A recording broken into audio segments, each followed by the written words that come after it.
Hello and welcome to the Tuesday edition of the Osceola Seminole Sidelines. My name is Pat Burnham, and I am joined as always on Tuesday by Nick Carlisle and, of course, the legend, the man, the myth himself, Charles Fishbine.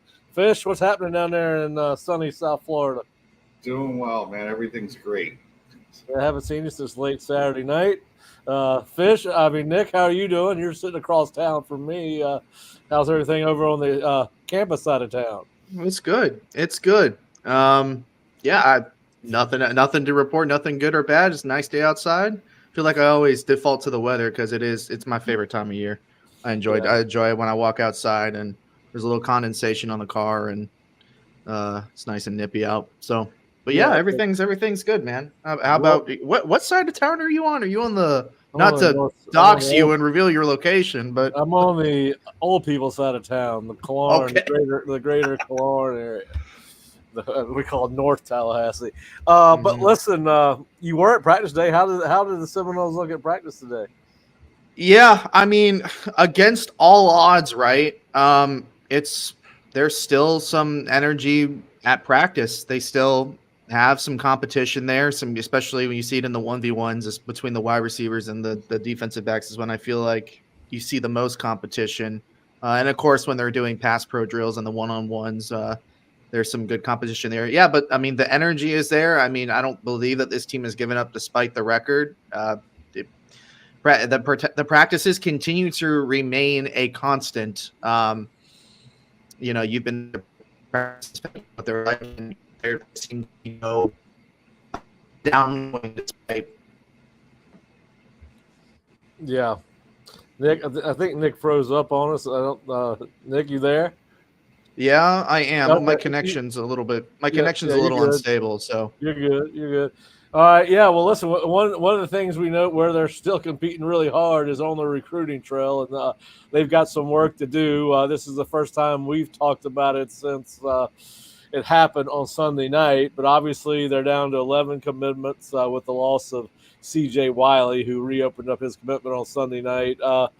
Fish, are you a little bit surprised by Wiley's decommitment? Because for a while there, we thought he might remain a member of the class. Nothing's ever surprising, but, most of these kids, I've always felt like a lot of them, if they see a good opportunity to come in and play at a school, that will entice them to come. It comes down to the coaches.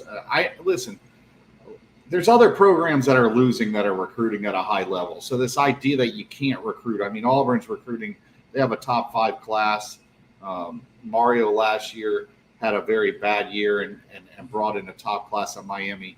You have to sell the program. Winning or losing, you got to convince players whether you're the guy to get us from being really good to the playoffs. Hey, you're the guy that could turn us around.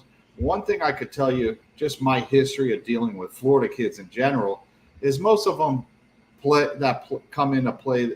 Records don't matter because a lot of these kids think, all right, I'm the guy to get Florida State back to where they were last year and in their successful years. That's most kids in the state of Florida. A lot of these kids play on losing programs, so this idea that they've only played on winning programs or that's all these kids do. No, a lot of these kids play on teams that are 4-8 or 5-5 or 3-9 or whatever their record is in high school.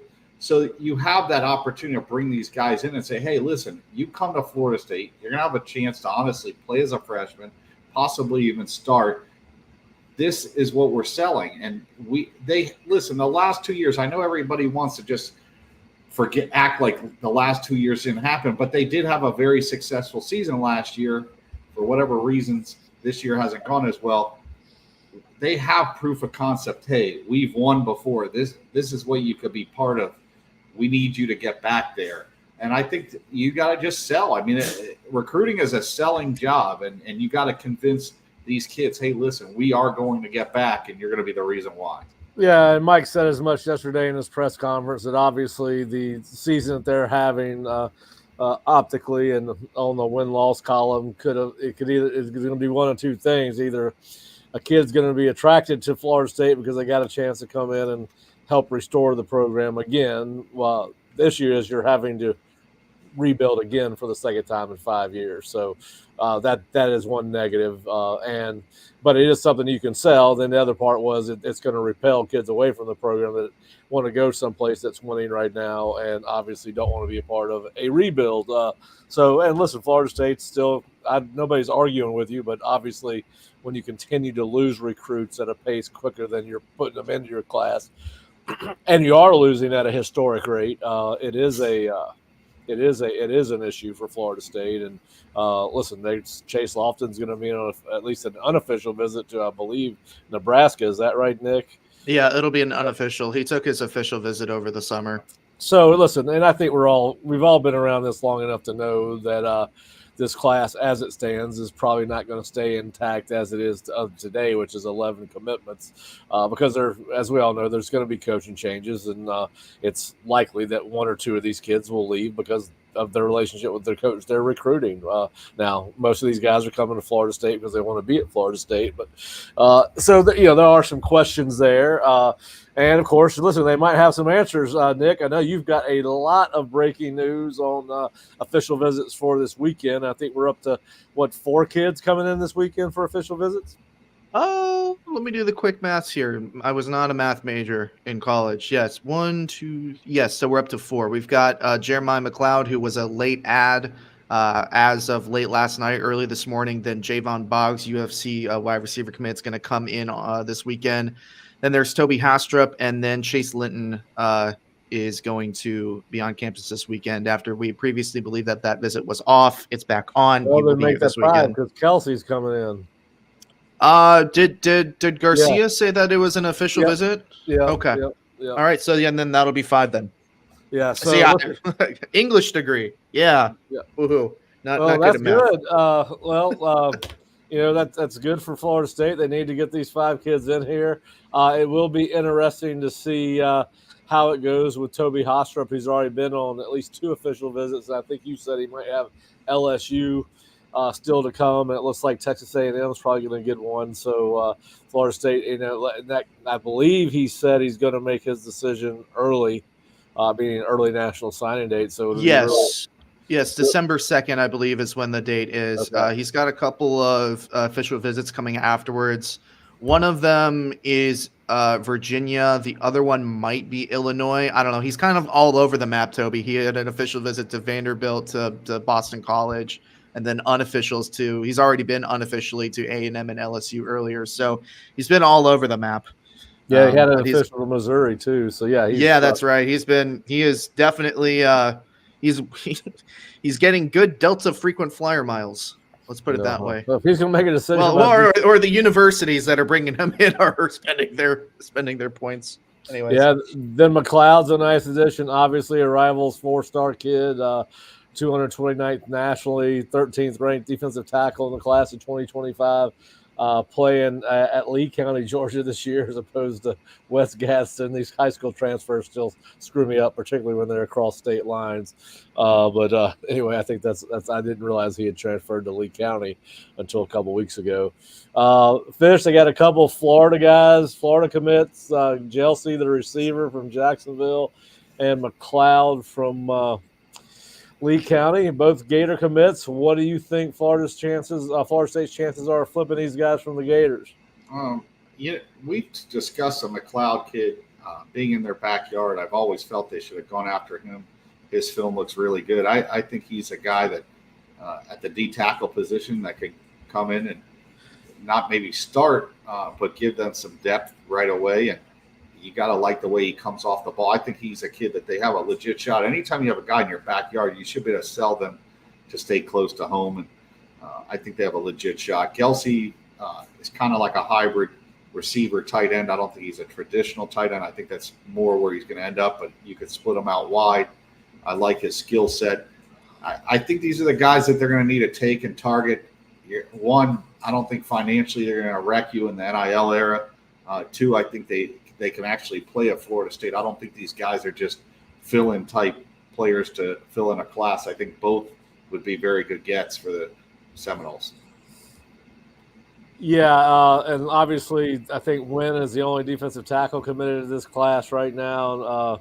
Of course, so you'd like to add more interior people, and then I don't see Kelsey as a future tight end. I mean, I guess you could. He's 6'4", 210 right now. Maybe he grows to 240. Maybe he doesn't. I'd have to see his frame in person.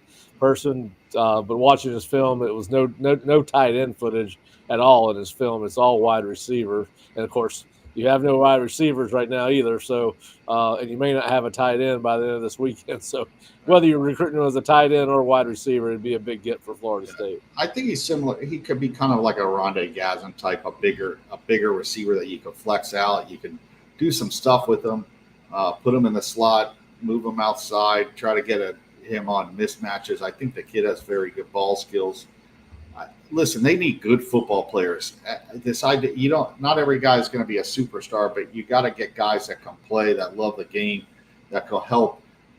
They'll come in and compete with the guys that are there, make them better, even if they don't start, but they push the starters or push those guys. Competition breeds guys to be better. Florida State needs to get better. I think Florida State can find 25, 30 kids on the team that can play for them. They got to build it out deeper than that. You got to get these guys that will come in and push some of these guys. You see the younger guys, they're talented. Florida State's got some talent in the younger group. So if you could keep just stacking these guys that have talent and compete, that makes your football team better, and that's what they need.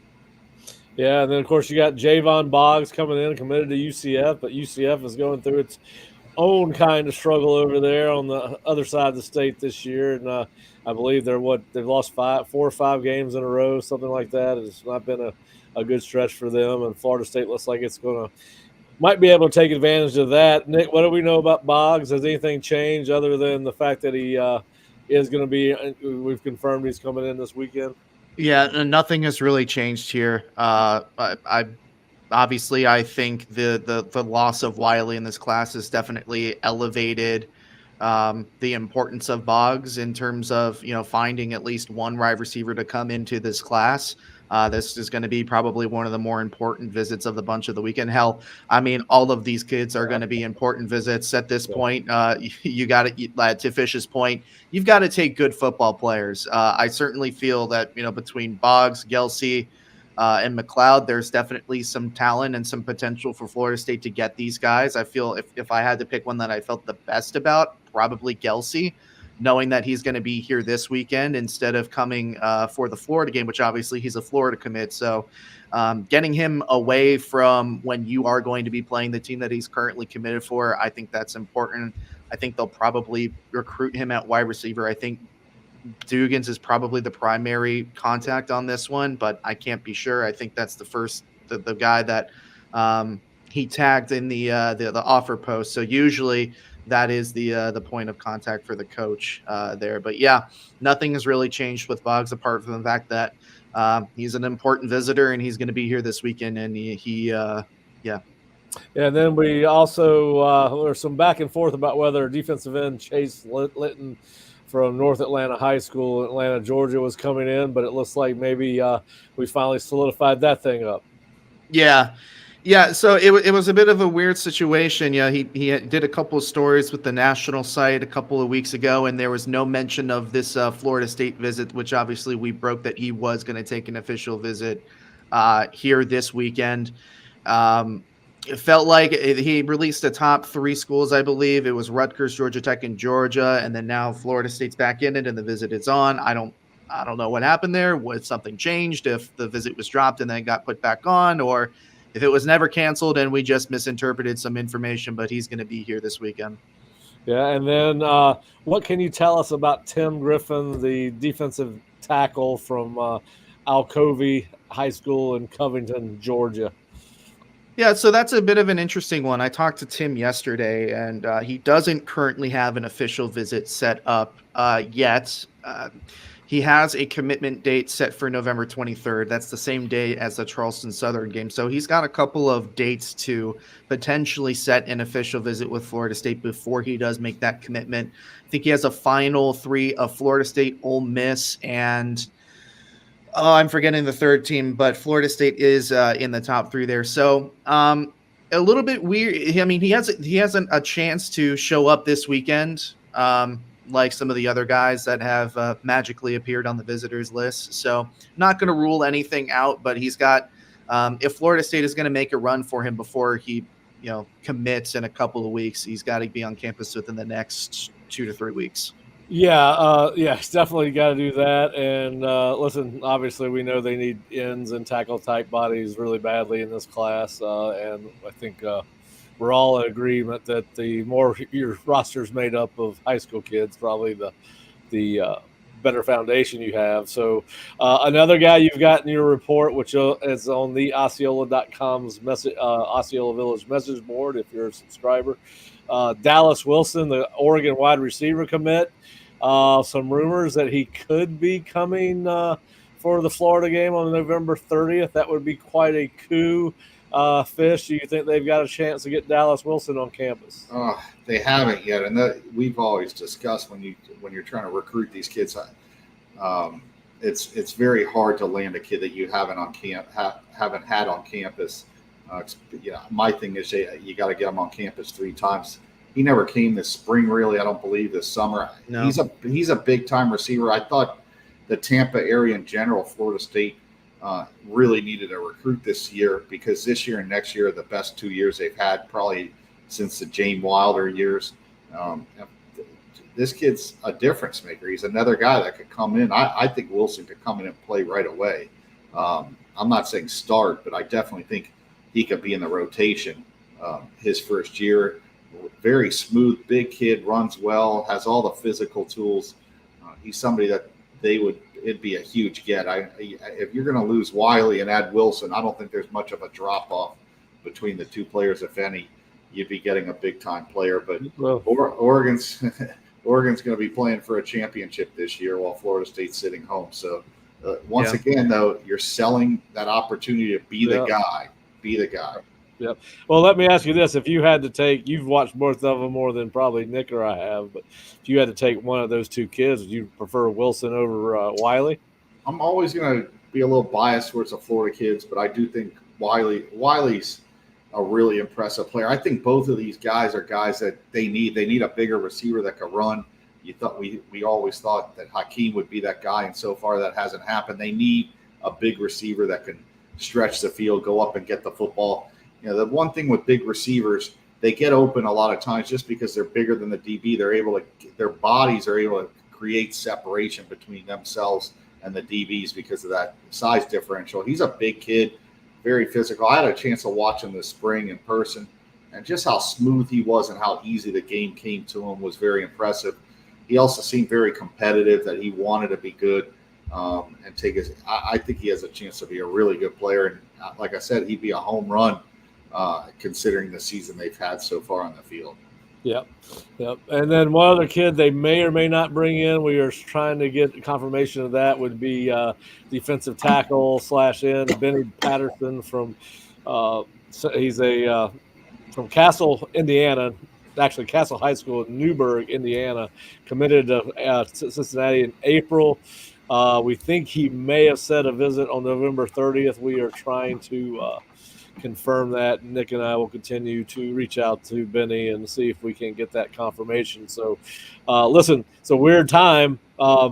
Fish, let me ask you this, just from a recruiting standpoint. You've got, because of the decommitments and because of the shallow pool that Florida State used this summer in the way of official visits, you've got a very interesting time coming up, and we're going to talk about this more after the break, but you've got a very interesting time coming up in Mike Norvell's tenure here at Florida State. And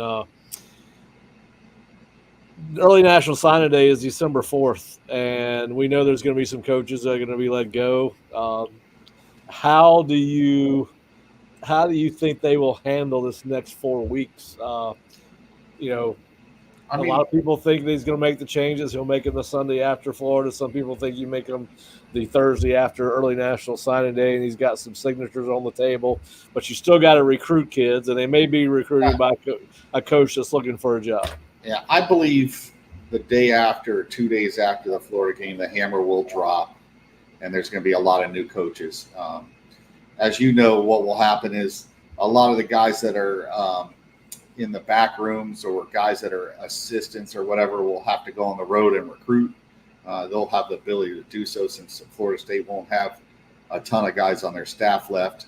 But at the end of the day, as I coaches, the individual coaches that are recruiting these guys, I think a lot of these guys have to understand that most coaches aren't going to be around more than 2 or 3 years. That's what it is. It's you're playing for the school and you're also playing for the head coach.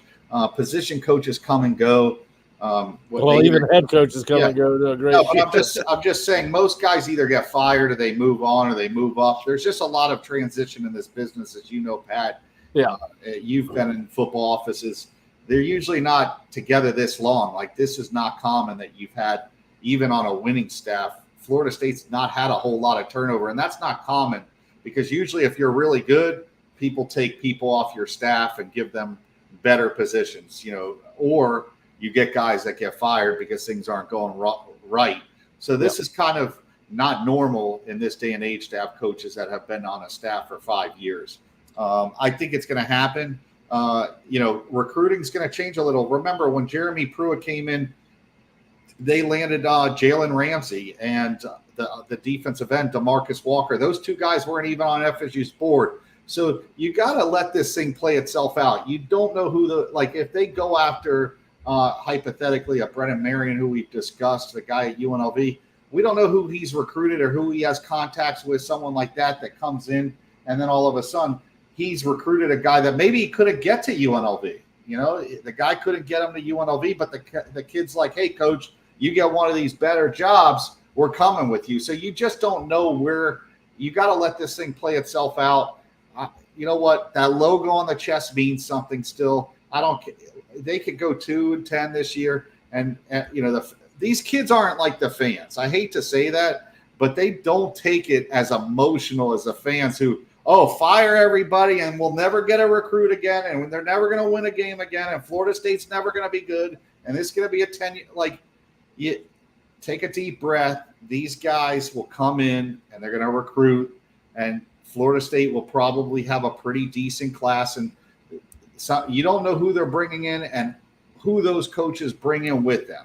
If those coaches come in and you don't know, they may have a connection to a guy like a Jalen Ramsey who they're recruiting, and all of a sudden that kid's signing with you instead of that school that they were supposed to sign with. It happens all the time. And I don't think it's going to be any different with this. I'm sure part of the thing that Mike Norvell is going to do is when he interviews coaches to come in, he's going to ask them, who do you have a shot at bringing in? I don't think he's doing that at all. I think that's going to be part of it. I think if he's doing that, Fish, he's wrong. It's in some. Listen, that's irresponsible. But you want to listen. No college head coach, Fish, is going to hire a new assistant coach just based on who he can bring in. I'm not saying based on who he can bring in, but I'm saying he's going to ask him, hey, who are some of the guys you're recruiting? Do you think we would have a shot? It has to, these guys, if they're really good recruiters, he's gonna want to know who they're recruiting. Well, yes, but I mean, you can't bring them in because of who they're recruiting. But I think that will be part of the questions when he's asking them, hey, who are you recruiting? Because if they're not recruiting anybody, honestly, I don't care how good of a coach they are. They need some dogs on the recruiting trail that could bring these guys in. He could find some good coaches, but he needs 1 or 2 guys that are freaking dogs. And if he doesn't, it's going to be more of the same. Well, I would err towards the side of being a good on the field coach because to your point that you made earlier, Florida State's brand still sells, and when it's a winning brand, it sells better than most. And Florida State's logo makes every coach a better recruiter. Whether they're good, it makes them better. If they're bad, it makes them good. If they're good, it makes them great. If they're great, it makes them elite. So listen, I think that it's a bonus if they get a player with a coach. And really, I'd be more worried about their connections at the college football level and who they might be able to attract via the portal this year than I would a high school kid. But I don't think that's the reason you could hire a coach. But some of that those conversations will take place. I think it'll be down the Mike's checklist. But yes, if they can help him recruit a kid that they're not in on, that certainly doesn't hurt. But I think Mike's got to make the decision based on who he thinks is going to develop kids the most on the field, because what we've seen and what we're being told every day is we're being told that Alex Atkins is the best recruiter on the staff, but his position group is not getting developed, so it's a wash. So I mean, you got to be able to do both to a certain degree. So anyway, we'll see what happens, but it's going to be a very interesting time. But let's take a break. Then we're going to come back and talk a little bit about some of the other important dates on the calendar as we move forward, and get Nick's input on those two things and how they think Florida State will handle it and where they need to go. The Backshore. That stretch of fluffy sand just beyond the reach of the salty waves. The place reserved for volleyball nets, cookouts, and the air filled with fun and laughter. Celebrate the Backshore with Backshore Apparel. Grab an amazingly soft and comfy Backshore Apparel beach hoodie to keep you protected from the sun's harmful rays. Or the Backshore revamped trucker hat, a modern twist on a classic favorite. Crafted from moisture-wicking fabrics, ensuring they're lightweight and breathable. Not to mention durable with their unique floating feature. Shop now at BackshoreApparel.com. And right now, FSU fans get 10% off your order with code FSU10.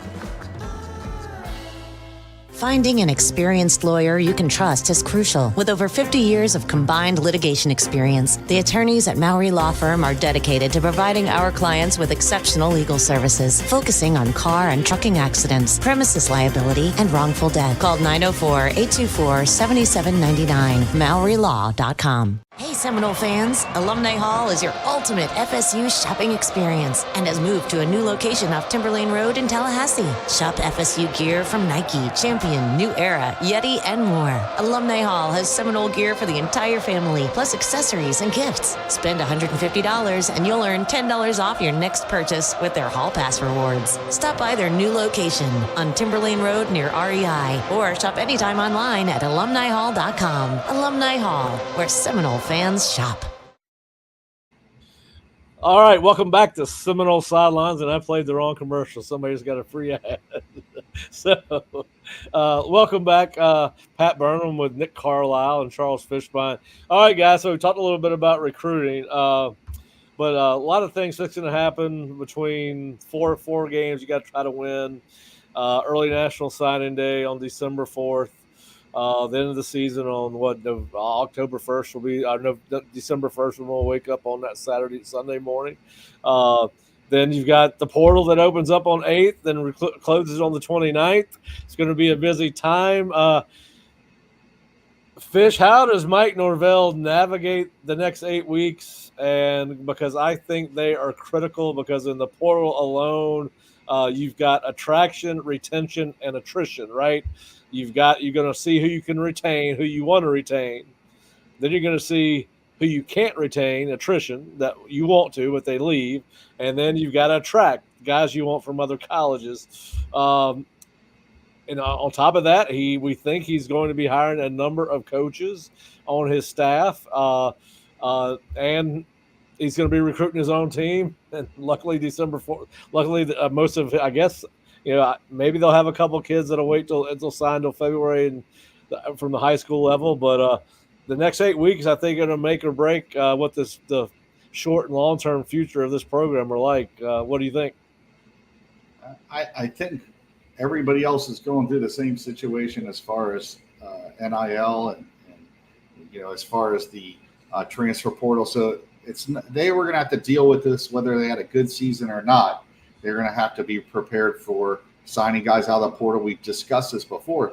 If the NCAA goes from 85 to 105, even if they had kept all their recruits and kept every single senior, they still would have had to sign 30 kids out of the portal. So I don't think that's going to change. Mike Norvell did make a comment that they're going to have to go after elite guys in the portal. So I think you're going to see them have to overspend for guys. I think they're going to go all in. I don't think money is going to be an issue. Everybody brings up money, but at the end of the day, is it cheaper to pay a bunch of players or to buy Mike Norvell out at the end of the day. So the money that it's going to cost to bring in a recruiting class this year still is going to be way less than to bring in a new head coach. So this is a very important class. I think he understands it. I believe he will get it done. I think the portal class will probably be one of his better ones because they're going to focus on the top guys, and they're going to probably overspend on kids that they know that can help them improve this football team. The O-line is where I guess most of that money will go. Yeah, listen, we'll see if it's his best. If he does, if they kill it, there's a finite amount of money, and the portal is more spread out than it ever has been as far as kids go. And I don't think they're sitting in a particularly advantageous position. As Jerry's mentioned, when you start losing, the funds that are given to the NIL program tend to dry up a little bit more. So we'll see. Overspend one thing, but but there's money that's.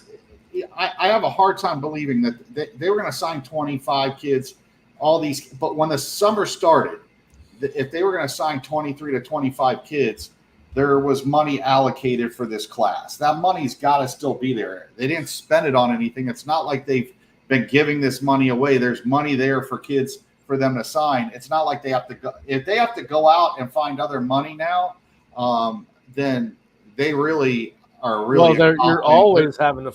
You got it's got to be replenished from one year to the next. You're always going out to. I agree with that, but my thing is, if you're running a business and this is what it is, you're going to go get that money and have it allocated already for this upcoming season. You have a budget.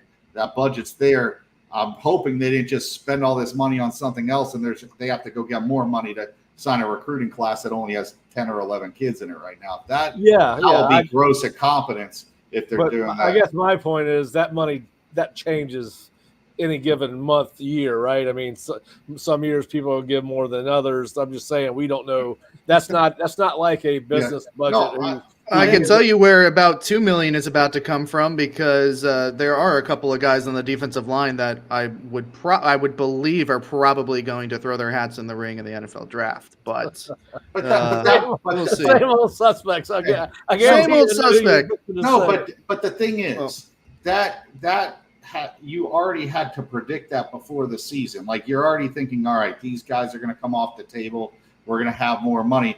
But when they came into this season, and if you're the capologist or whatever you're going to call the person that controls the money, all right, this class, the 2025 class, and I brought this up in a conversation the other day, that money they should already have $10 million banked in the bank or an account for this 2000 class that probably hasn't been allocated yet. That money should already be there. If they got to go and they're only at $3 million in that account right now instead of 10, then somebody did a bad job and they should be fired. Like this is the 2025 class. There should be no problems with money. That money should have already been there. Well, I think it depends on how the money is being brought in. Is somebody giving them a one-time lump sum? Or are they paying on a monthly? I mean, there's the booster donations and battles in donations, I would assume, will be handled the same way. Some are biannual, some are monthly, some are weekly. Well,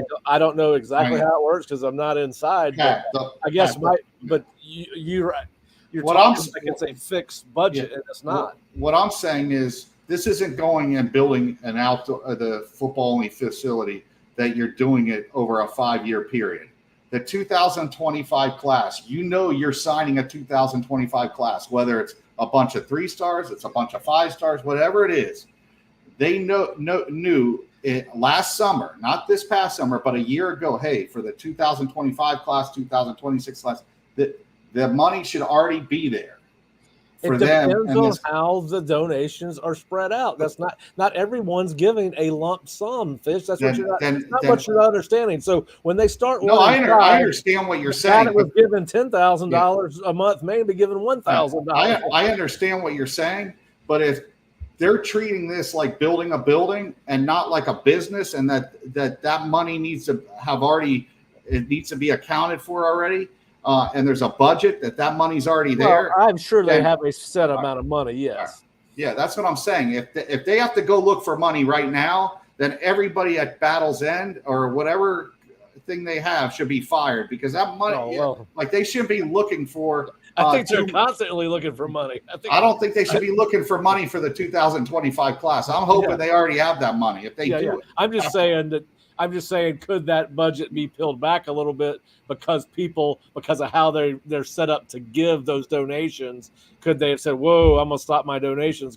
And Jerry's mentioned that before in a couple of our podcasts and some of his articles. So I'm just saying that's a legitimate concern. Now, to your point on 105, they're not obligated to 105. They can go to 105, so they don't they can spend the money on 85 kids or they can spend the money on 105 kids. That's up to them. They're not legally obligated to go to 105, but they can if they want. And listen, I've said this before. Get rid of 105 and just go 85, where you get 5 years of eligibility in 5 years as opposed to 4 years for 5, and you take care of the need to continue to put pressure on these universities financially to raise money that, quite frankly, most of the teams outside the Big Ten and the SEC don't have. That was actually brought up today when talking about Luke Kromenhoek with Mike Norvell at practice, talking about. I think Kurt asked the question whether, essentially, how are you going to treat the red shirt moving forward since he's already played in 2 games and obviously there's 4 more games to go. Then there's a follow-up question about, the 5 for 5 and how that may affect things if that ever comes into, reality. So, it's a valid, I guess, pendulum. It's a valuable swinging point to talk about whether that money is going to be ever turns into a 5-year thing as opposed to, well, we don't know. We don't. And obviously these deals get renegotiated every year for these players. Right. Yeah. But how are we carrying that money through 3 to 4 years of a player's tenure at the university? The 5 for 5 thing was discussed 10 or 15 years ago, and they should have moved to it then, and they didn't. It's stupid, especially if you're paying these kids. Why have a kid on campus for a year where he can't play and you're paying him to be there? So the NCAA and college football still got a long way to get its total act together. But let's go back to what you talked about as you were leading into that. What did Mike say about – because I want to get into the quarterbacks with you guys because I wrote about it. I think what started my part of my takeaway Tuesday was how the substitution pattern went against Miami, right? Because Brock starts, Luke comes in, first series of the second quarter. They come out at halftime. I didn't see Mike's interview, but it clearly led the sideline reporter to believe that he was going with Brock the rest of the game. Luke the rest of the game. Then 29-7, 4:28 on the clock. Brock's back in the game for no apparent reason. Mike's reasoning for it after the game or Monday was that Brock was more familiar running a 2-minute offense, was essentially what he was saying. Down 29-7, it's nonsensical to me. You weren't coming back to win that ball game. You had not done anything offensively, and your defense had given up scoring drives on 7 of the 8 previous drives, 6 of the 7 previous drives. It ended up 7 of 9 for the game. So you either put him in there because you were sincere and you really thought that Brock needed to be the guy holding the reins in that particular portion of the game, which I don't believe. Brock had been in 2-minute situations. Luke had been in 2-minute situations in practice. The guy that needed those reps in the game, if you're just going to drop back and throw it, they both needed it, but Luke needed it worse. Or you're trying not to get Luke hurt, or you're trying to play this portal. And listen, it's a realistic thing where these guys are having to play the portal game with these kids. He needs both of these quarterbacks to come back in the spring. So I think the reason he stuck Brock in was to try to make sure that both of them still thought they're in the mix, think they're in the mix. There's going to be a legitimate quarterback battle. That's what I think on the quarterback situation, why Brock was back in there. I don't think he needed to be. But I do think it was done for reasons that necessarily didn't have to do with anything going on the field at the time. What do you guys think? Yeah, I'd have to agree. to go back to your original question, kind of the conversation that was had at practice today, Mike kind of gave the I don't want to label it a stereotypical Mike response, but the response of we're evaluating all things, we're taking this a week by week basis. And essentially that says to me what you kind of insinuated, Bet, is that there's a lot more in terms of roster retention that's going on here, in terms of making sure that not only Brock is happy, but Luke is happy. And, even Trevor was getting some extra snaps today, keeping those guys happy for next year, so that you could figure out what you have a little bit more in both of them. And who knows whether one or both are going to transfer in the offseason. But I would, going into the Miami game this past week, I thought surely there's no way that Luke plays in this game. But obviously he did playing, and it surely seems like, Mike is going to continue to kind of play it by ear depending on how the game is going for the rest of the way, and take it week by week to try and make sure that the quarterback room is as together as possible moving forward. Fish? Right now the quarterback situation's open. I don't really think – I don't want to say Mike doesn't know what he's doing, but I just think it's more of like, hey, listen, let's see who gets the hot hand.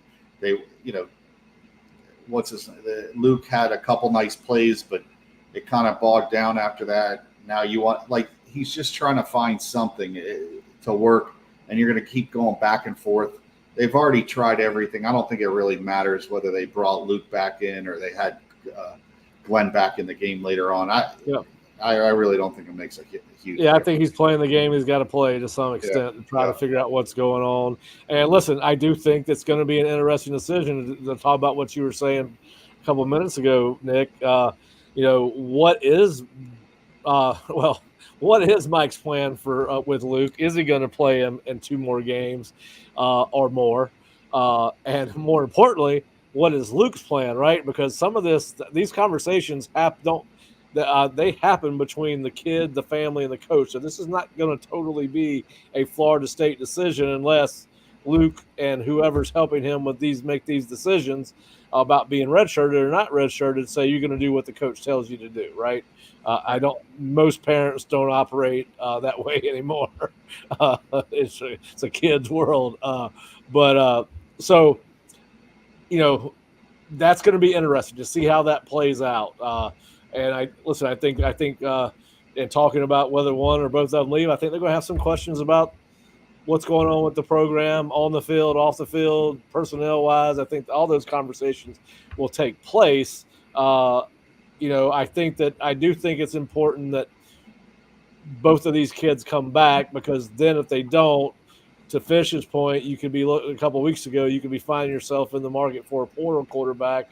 And I'm not sure I don't think that helps anything at all. I think they've got to try to avoid the portal at quarterback, particularly if they want both these guys back. Fish, what do you think? I think right now, unless you could get a big-time quarterback out of the portal, I think these are going to be the 2 guys he's going to prioritize going into the offseason, go in there, talk to them. I would think that you would see both of them at least stay through the spring game to see who wins the job or is a little further ahead than the other, and then Mike could talk to them, and then you got to start looking in the portal for a backup quarterback. But I think it's going to be one of these 2 that definitely stays and will be the guy next year. Unless you could get somebody really good. Like I said, it also depends if Mike brings an offensive coordinator. That guy may have his own guy that he feels comfortable, and they sit there and they say, all right, this guy's a senior in class, and he's going to be gone after 1 year. And then they could convince Luke, hey, listen, you're going to get reps next year, but it'll be your team in 26.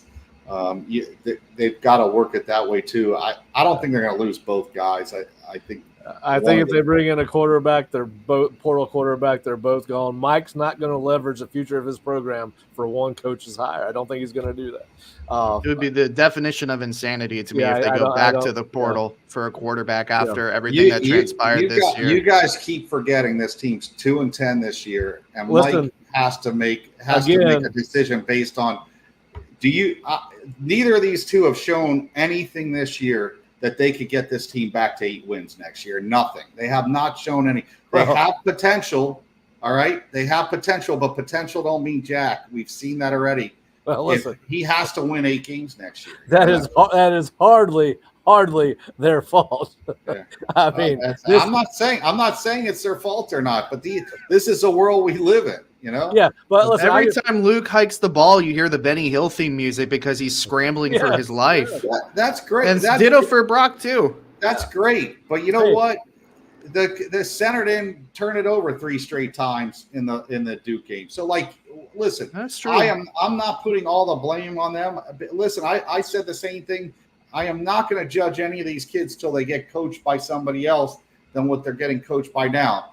But my point is FSU, it's not like they're 6-6 this year and these 2 guys and you're picking and choosing and going, you know what? They don't have the luxury to sit there and go, oh, one of these 2 guys is the guy next year. Hey, neither of them have proven that point yet. Somebody told me last week that FSU was 22 drop passes away from being 6-1. I was literally told that last week. 22 drop passes. So I'm 6 inches away from being a model. All I'm saying, Fish, is I don't see any way if he brings in a transfer portal quarterback, even for 1 year, that these guys are sticking around. I don't. Good luck. Then bye. He doesn't have the choice.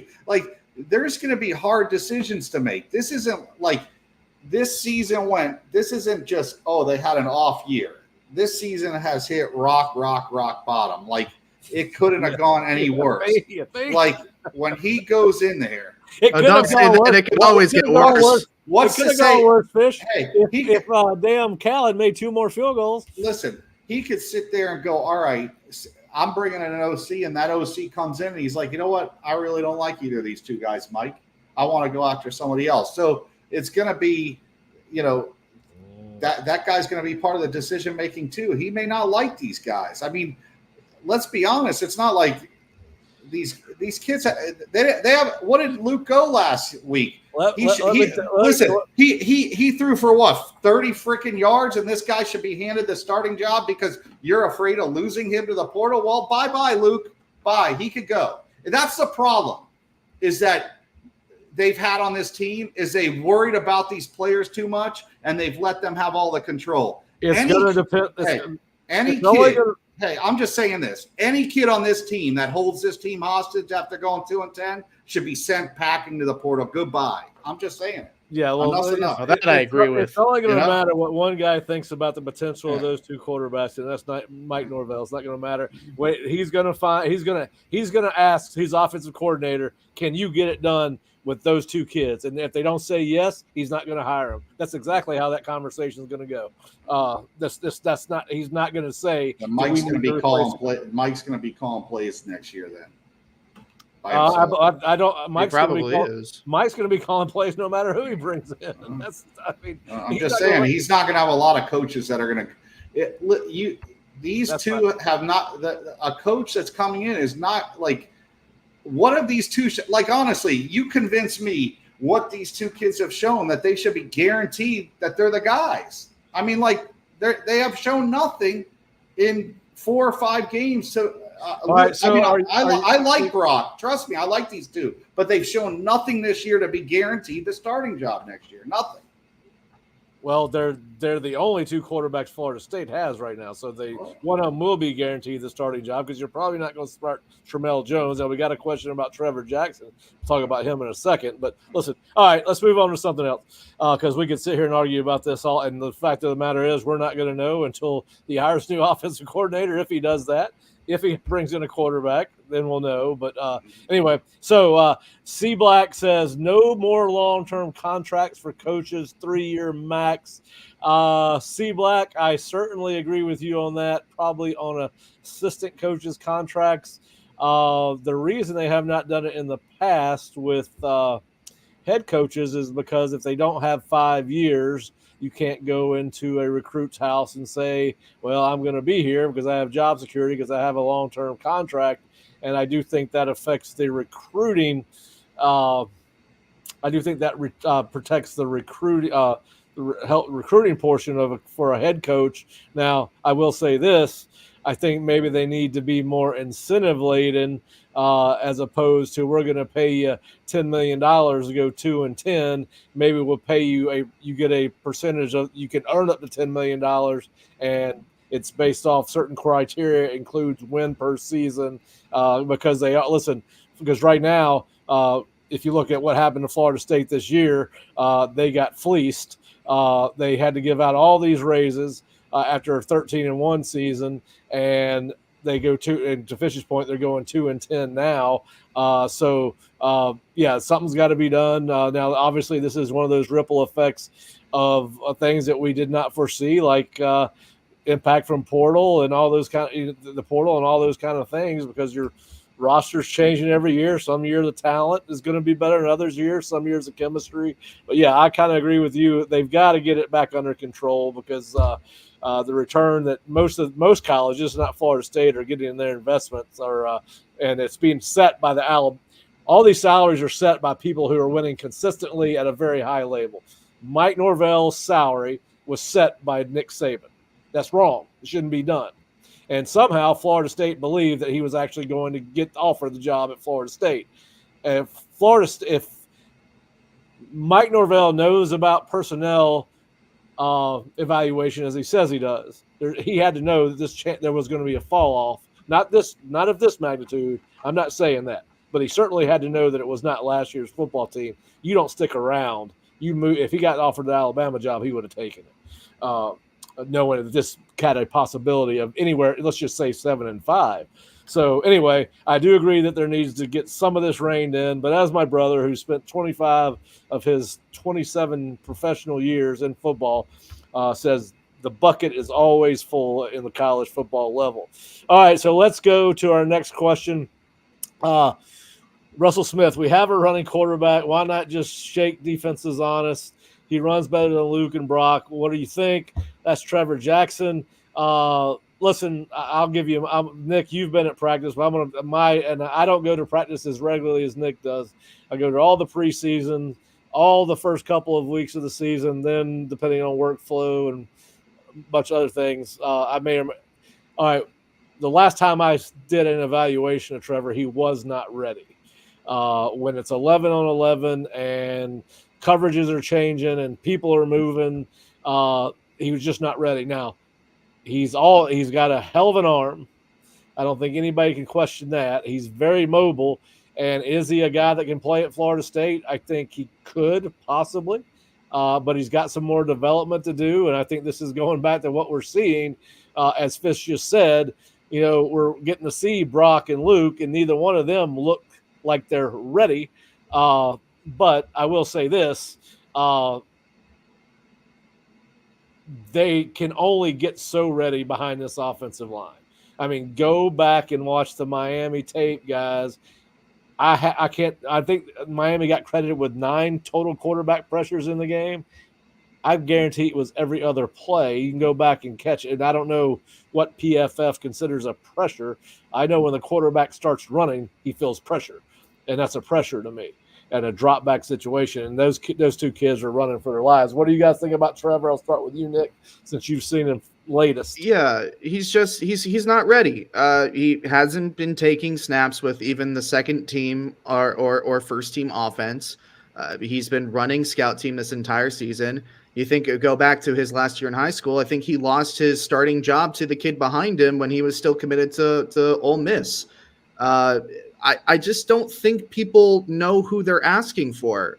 Like they see, okay, this kid can run, and okay, let's go ahead and put him. You don't think defenses are going to see, the fast guy back there and think, okay, well, there's going to be some, QB read option, and he does have one hell of an arm, and I have seen him make quite a few impressive throws in practice, but we're also talking like Luke and Brock are running like newborn giraffes back there. It's not like they're complete statues. Sure, maybe Jackson is the most mobile out of all of them, but I think the notion that Brock and Luke are just not, Well, we've seen them all do a lot of running because they've been running for their damn lives behind this line. But in terms of like the run game, people basically are looking for and wanting and expecting Jordan Travis 2.0.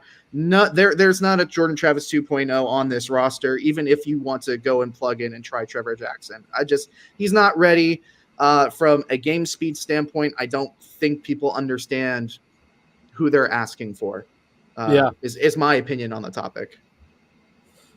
Yeah, and James, I think we're all open to the possibilities that that could be a realization that both quarterbacks leave the program. We've talked a little bit about it, and a lot of people on our thread, guys, are advocating for a portal quarterback. We've got several comments, but yes, listen, I listen, and somebody brought up a great point.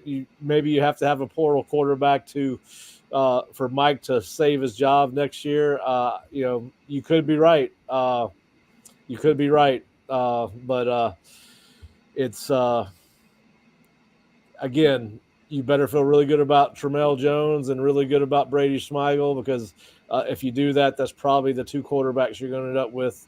And maybe to Nick's point, maybe you do have to scholarship Trevor Jackson if that does happen, but I think another DJU situation, a gun for hire for 1 year, which Mike may need, and that's a very valid point. It's something that has to be thought about. But I guess my point is, if that happens, if he's playing for one single year, he better have a pretty good idea of who's going to replace that guy in 2026, I guess is my point. We got another comment from C. Black. Mike said this is his best offensive line. Don't trust him. Yeah, well, experience-wise, you would have thought that heading into the season for sure, but they certainly have played nowhere even close. And, not to excuse any of it, because the play has been inexcusable, but not only is it a bad offensive line now, but it's a bad offensive line and a banged-up offensive line, which only exacerbates the problem. So listen, I think what we're all learning is, and we've said it multiple times here over the last 8 weeks now that we are getting into the season. I think that what we're finding out is just how dynamic Jordan Travis was, and just how good the rest of the offensive skill players that they lost were.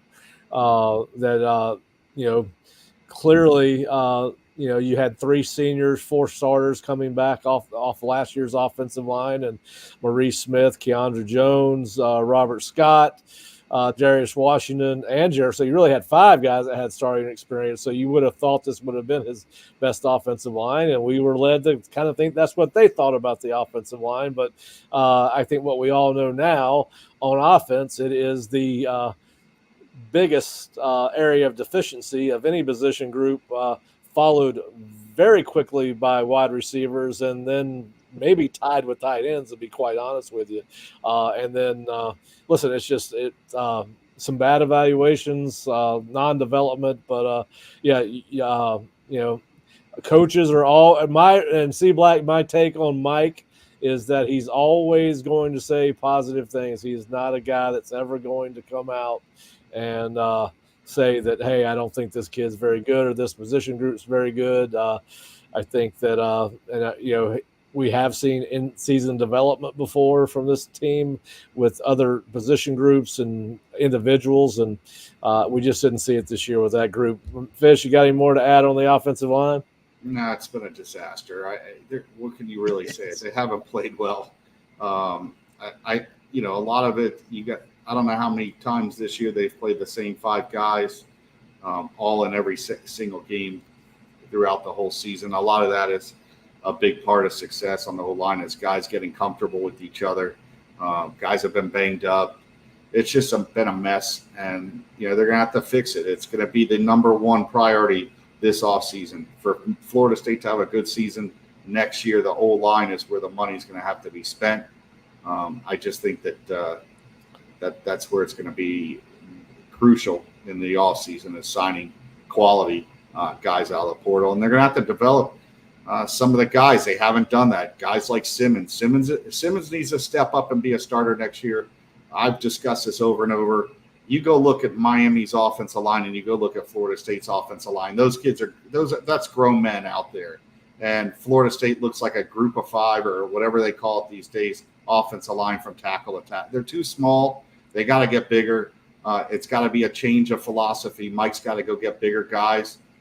If there's some guys out there that are in the portal or they're JUCO guys and they're in that 6'8", I mean, Miami took a raw JUCO guy last year that's 6'9", and it's paid off. They're going to have to take some chances on the O-line, and it's going to be a numbers thing. I think they need to bring in like 8 to 10 guys between high school and portal on the O-line and inject that roster and create. Once again, you bring in 10, you just need 3 or 4 of those guys to start, and hopefully Otto, Jalen Early, and maybe 1 or 2 of the other guys that are already there step up their game, so you don't need 5 brand new starters that haven't been here. But it's a numbers game. I've always said O-line and D-line, bring in a bunch of guys and see let's see who wins at the end. But they need to get bigger. They get mauled up front, and I think part of it is the guys they recruit into. You guys already know my feeling about their strength program. I don't think it's very good. So. Well, listen, the strength coaches flex really good on the sideline. They look good doing that. That's great, man. That's great. All right. Well, this is my this might be my favorite comment, because I've been trying to figure out what went wrong with Florida State's football program this year, and I think I finally figured out. James, I think you're right. Quentin Flowers got Willie Taggart a big job from USF, which led to Florida State, which led to Florida State becoming dismantled, which led to Mike Norvell, which led to a 2-10 season. So this all is Quentin Flowers' fault, who was a hell of a player at USF. This is all Quentin's fault, and he's only been on Florida State's campus one time for a game. But Mike deserves 0 credit for developing Jordan Travis, right? Yeah, he shouldn't get any credit. Mm-hmm. Well, I don't know if he should get $80 million worth of credit. I don't think that's what James Mike said. did. They definitely got fleeced. Mike didn't ask for $80 million. Florida State decided to give it to him. No, I'm just saying, but James wasn't saying that he didn't develop Jordan Travis. He was saying that Jordan made Mike 80, which he did. I mean, if you want to boil it down to any one thing, Jordan Travis got all these guys huge raises and won a lot of football games, which is Jimbo Taggart and Norvell. They love Florida State. Trust me. Oh, look at Fish getting a little love from Tony, the pod boss. Fish has been on point with his honest assessment. You got 4 fires, Fish. You're in 4 fires. I don't care about anything about. I can't see that close up, but the chick in the picture, I like that part. Oh, geez, Fish. We don't know who that is. You'll have to give me more. Tony, you'll have to give me more input on that, because I'm not. Tony says, and maybe you guys can fill me in, because Tony can't talk to us. Let's be honest. The contract was also used as a slap in the face to Coach Prime. What is? I don't think prime time has anything to do with. Like, I don't do Florida State fans. Just Prime lives in their head, man. The 4 guys in Colorado, he's winning.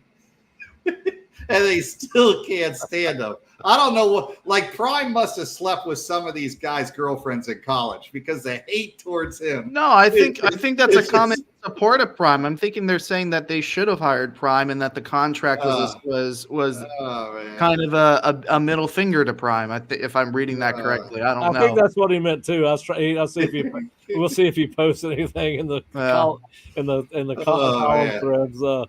But that's So anyway. Hey, speaking of head coach, did you see the shot that Mike Elko took at either Jimbo and/or Brian Kelly? Yeah, I did see that. Listen, when he said politician, I didn't think it was Jimbo. No, I thought it was very much a Brian Kelly shot. Talk fast, I did think it was Jimbo, but I thought politician fit Brian Kelly and fast talker fit Jimbo. I think it was more Brian Kelly. From my understanding, like, Jimbo and Elko didn't have like some bad relationship when he left. I mean, I don't know. I mean, I know Jimbo didn't get along with all his coaches, but I mean, usually most head coaches, the coaches that are on the staff, really don't like the head coach. I mean, you know how that is. I mean, heck, you work for Levitt. I'm sure he wasn't loved by anybody. Hey, listen, this is honest to God, and you could ask anybody that was with us during. I was there for 7 years, 4 with Jim, and obviously had family that worked on Jim's staff before I got there. I remember us sitting around a table one night having beers, and and we were bitching, complaining about how listen, we worked a lot of hours under Jim. Sunday night you couldn't go home before midnight. Monday night midnight. Tuesday night 11 p.m. Wednesday 10 p.m. Then you got to go home after practice on Thursdays. You're either traveling or at a high school game on Friday. I remember somebody goes, listen, what he's doing is working. He goes, we're all sitting here and we're tired as hell as a staff because we can't stand working for him. Yeah. And we're always together talking about some of the insane things we do. And he goes, he's this evil genius, right? I mean, he kept us tight because you always knew one day was going to be your day in the barrel, whether you deserved it or not, right? Because he was going to cut. It was just going to be you or the guy he was going to hammer on that day for whatever reason, and we all knew it was coming to one of us. And because of that, it made us particularly tight as a group. I mean, we all still talk for the most part. I've worked with a couple guys at USF multiple times since then. So anyway, it's just interesting. Yeah. Trust me. If Jim got a head coaching job, a lot of those guys get a call. They'll take the job, man. So it's the way it's the business. Yep. Yeah, no, he was something else, man. He was an interesting character.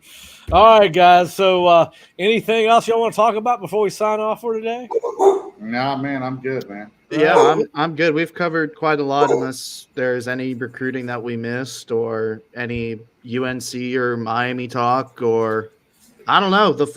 There's plenty of the door is open. There's possibilities. We were in a groove there, so we don't have to stay. If you've got something else to talk about, I can talk football all day long. I mean, we talk about the Ohio State Penn State game this weekend. We can talk about the game that we all saw coming for the ACC, Pitt versus SMU, two ACC undefeated teams going at it this weekend. And we got a flip watch alert from Tony, the pod boss. He says Solomon Thomas is on flip watch. Well, it has been very quiet. We'll see. We'll see what happens with that. But yeah, there's all kind of things we could talk about. Everybody's on flip watch. I'm on flip watch. Hugh Freeze finally getting a win at Auburn. I mean, there's all kind of things we could talk about. Coaches getting fired left and right. Malzahn fired Ted Roof. Not like it's Ted's fault the program sucks under Gus. I mean, I didn't even know Ted Roof was still alive, let alone coaching, man. Jeez. Oh, well, according to – we'll have to check this out. Tony, I hope if Tony says Solomon Thomas has scheduled a visit to Colorado in its own X, we will check that out. Oh, God. That would be terrible. Oh, my God.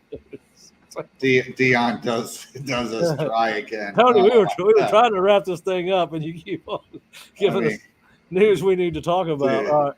But yeah, listen, we can talk about all that. Hey, I'd love to talk about Aaron Rodgers and the I think Keon Coleman was not overachieving, Ariel. No. I think he's pretty good. I got to check out, guys, man. All right. Well, listen, if you missed most of this podcast or YouTube show, you can go to the Osceola.com, and Nick's got his updated recruiting nuggets on our board, and obviously he's got a story on Toby Hostrup's official visit. He had an interview with him earlier or late last week, and it's on the site now. But please go to theosceola.com or floridastate.rivals.com and check us out. We'll be back on Thursday to talk a little bit of Florida State, North Carolina, as Mac Brown comes to town, and Florida State's got a streak it needs to keep intact, as Mac Brown has never beaten Florida State, either as a head coach at Tulane or North Carolina. So we will see if they can keep that going. Ariel, we appreciate you watching, man. Thanks so much for dropping in. Tony, appreciate it. William, as always, see you a lot. James, appreciate you joining in. And we'll be back Thursday at 3 p.m. to talk a little bit about Florida State, North Carolina. Hope everybody has a great Tuesday and Wednesday, and we'll see you on Thursday afternoon.